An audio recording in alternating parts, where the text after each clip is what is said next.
4 pertanyaan paling canggung yang pernah ditanyakan pada BTS. BTS terus melakukan wawancara dan selama bertahun-tahun para anggota telah ditanyai beberapa pertanyaan aneh. Berikut adalah 4 pertanyaan paling canggung yang pernah ditanyakan pada BTS. Yang pertama, ketika ditanya bagaimana mereka menangani gadis-gadis itu.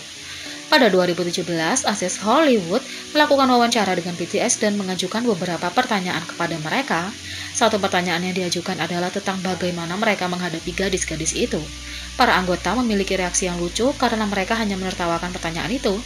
Jin memiliki jawaban yang cukup lucu. Saat dia menyatakan, "Saya tidak perlu berpikir." RM kemudian menjawab dengan mengatakan bahwa mereka sebenarnya tidak punya waktu untuk berkencan karena jadwal mereka yang sangat sibuk. 2. Ditanya tentang tuduhan plagiarisme masa lalu. Selama konferensi pers BTS untuk album mereka Map of the Soul Persona, seorang reporter bertanya kepada mereka pertanyaan apa yang dianggap tidak pantas oleh banyak orang. Reporter tersebut bertanya kepada anggota tentang dugaan masa lalu bahwa konsep Blood, Sweat and Tears diciplak dari karya fotografer Prancis. Saya membahas Wings dan Blood, Sweat and Tears karena saya ingin tahu apakah itu plagiat atau menjiplak. Saya ingin tahu lebih banyak tentang masalah yang diangkat oleh fotografer Prancis. Saya tahu pertanyaan ini bisa jadi tidak nyaman, tetapi saya ingin mendengar apa yang Anda katakan, kata reporter berita. Para member cukup terkejut dengan pertanyaan yang tiba-tiba ini. Juga, insiden yang dibicarakan reporter ini telah terjadi bertahun-tahun lalu. Suga akhirnya menjawab dengan memberitahu reporter bahwa agensi mereka menangani semuanya. Sehubungan dengan itu, tim hukum perusahaan kami membicarakan tentang fotografernya. Saya yakin sikap resmi kami akan sama dengan perusahaan kami. Perusahaan kami sedang menyelidikinya. Jadi saya yakin kami akan tahu saat hasilnya keluar. Terima kasih, kata Suga. 3. Saat ditanya apakah mereka pernah berhubungan dengan penggemar. Selama penampilan mereka di Ellen DeGeneres Show, pada tahun 2017, BTS ditanya apakah mereka pernah berhubungan dengan para penggemar. Apakah Anda pernah berkumpul terhubung dengan salah satu ARMY? Kata Ellen. Setelah pertanyaan ini diajukan, RM memiliki jawaban yang cerdas. Kami sedang melakukannya sekarang, kata RM. Namun, Ellen tidak menerima jawaban ini dan menanyakan pertanyaan itu lagi. Kamu tahu apa maksudku? Apakah Anda semua pernah berkencan dengan salah satu ARMY Anda? Kata Ellen. Setelah dia menanyakan pertanyaan itu, untuk kedua kalinya, V melangkah masuk dan memberikan jawaban tegas. Tidak, kata V. Yang keempat, terus-menerus ditanyai tentang dinas militer mereka. BTS telah berbicara tentang dinas wajib militer mereka berkali-kali dan selalu mengatakan bahwa mereka akan bertugas. Pada tahun 2019, Jin menyatakan bahwa mereka akan merespons ketika nama mereka dipanggil. Sebagai orang Korea, wajar jika suatu saat ketika tugas memanggil, kita akan siap merespon dan melakukan yang terbaik, kata Jin. Namun, meski mereka memberikan jawaban ini, para anggota masih terus ditanya tentang dinas militer mereka. Baru-baru ini, selama konferensi pers untuk album B, para anggota sekali lagi ditanyai tentang dinas militer mereka.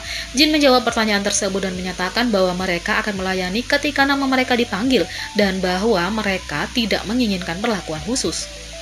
Menyelesaikan dinas militer saya adalah tugas saya sebagai orang Korea. Saya benar-benar akan mengikuti pemerintah saya. Tidak hanya saya, kita semua akan menanggapi tugas militer kita, kata Jin. Tak hanya pertanyaan-pertanyaan tadi, menjadi idola K-pop tidaklah mudah karena mereka harus menghadapi banyak tekanan dalam karir mereka. Selama bertahun-tahun, anggota BTS telah berbicara tentang kesulitan yang mereka hadapi karena karir mereka. Berikut adalah 5 kali anggota BTS berbicara tentang kesulitan menjadi idola. Yang pertama, V berbicara tentang Saseng fans. Penggemar Saseng adalah salah satu hal terburuk yang harus dihadapi idola K-pop, karena mereka adalah penggemar yang obsesif yang melanggar privasi idola favorit mereka.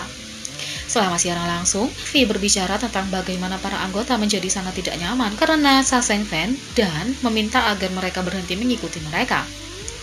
Saya berbicara untuk kita semua. Kami sekarang menerbangkan jet pribadi, tetapi sebenarnya kami ingin terbang dengan maskapai penerbangan komersial. Tapi kapanpun kami terbang, baik jarak dekat maupun jauh, pasti ada orang yang mengetahui tempat kami duduk sebelumnya. Mereka akan duduk di depan kami atau di samping kami, dan itu membuat kami sedikit tidak nyaman. Sejujurnya, saya berharap mereka tidak melakukannya. Itu membuatku takut, kata V. Yang kedua, J-Hope tentang ketakutan yang muncul saat menjadi idola. Selama episode Break the Silence, J-Hope dan Jimin berada di mobil mereka ketika seorang anggota staf memberitahu mereka bahwa mereka sedang diikuti oleh beberapa paparazzi. J-Hope kemudian berbagi bahwa dia sering ketakutan karena hal-hal seperti ini, dan segmen wawancara setelah adegan ini, J-Hope berbagi bahwa meskipun ada banyak hal hebat tentang menjadi seorang idola, hal itu juga disertai rasa takut. Tentu saja menjadi idola adalah itu membuatmu bersinar terang, tapi itu disertai rasa takut. Terkadang saya ingin menyembunyikan atau menghindarinya, kadang-kadang saya ingin melepaskannya, kata J-Hope. Yang ketiga, RM dan V berbicara tentang komentar kebencian online. Idola K-pop sering dikritik oleh netizen karena alasan yang aneh dan anggota BTS telah mengakui bahwa itu bisa membuat stres. Selama episode Burn the Stage, V berbagi bahwa setiap kali dia membuat kesalahan, dia mulai membayangkan bagaimana dia akan dikutuk. Saya bisa membayangkannya, saya akan dikutuk untuk ini, kata V. Karena itu, V cenderung sangat berhati-hati dengan ekspresi wajahnya. Saya memiliki ekspresi kosong atau senyuman. Saya tidak bisa melakukan apapun selain itu, kata V. Stres terkadang membuat sampai ke titik V sampai dia tidak ingin pergi keluar. Saya terus merasa tertekan, entah bagaimana, saya hanya ingin tinggal di hotel, kata V. RM juga berbagi bahwa dia cenderung menghindari mencari-cari di internet ketika BTS merilis musik baru, karena dia takut orang-orang akan meninggalkan komentar jahat. Pada hari kami merilis musik baru, saya takut untuk online. Saya khawatir orang-orang akan mengutuk kami, kata RM.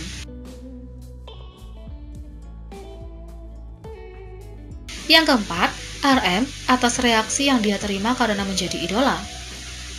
Rapper idola menghadapi banyak reaksi keras dari orang-orang karena beberapa percaya bahwa mereka bukan rapper sungguhan. RM adalah rapper underground sebelum dia memulai debutnya dengan BTS. Namun, ketika dia memutuskan untuk menjadi seorang idola, dia menerima beberapa reaksi. Selama episode Yaman TV, RM berbagi bahwa banyak orang mengkritiknya atas keputusannya menjadi seorang idola karena mereka tidak percaya bahwa idola adalah rapper.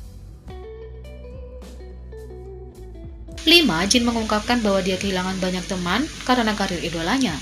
Selama episode Break the Silence, Jin berbicara tentang bagaimana dia kehilangan banyak teman karena karir idolanya. Dia berbagi bahwa banyak orang merasa sulit berada di dekatnya, yang menyebabkan orang-orang semakin menjauh darinya.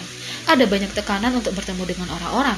Saya belum berubah, tetapi teman-teman saya merasa sulit berada di dekat saya. Sayang sekali melihat mereka tumbuh terpisah dariku. Saya kehilangan banyak orang di sekitar saya, kata Jin. Jadi bagaimana menurut kalian tentang ini? Beri komentar di bawah. Klik subscribe, like, share, dan klik lonceng. Mari kita sama-sama jadikan channel ini berguna bagi K-popers Indonesia. Sekian video kali ini, sampai jumpa lagi.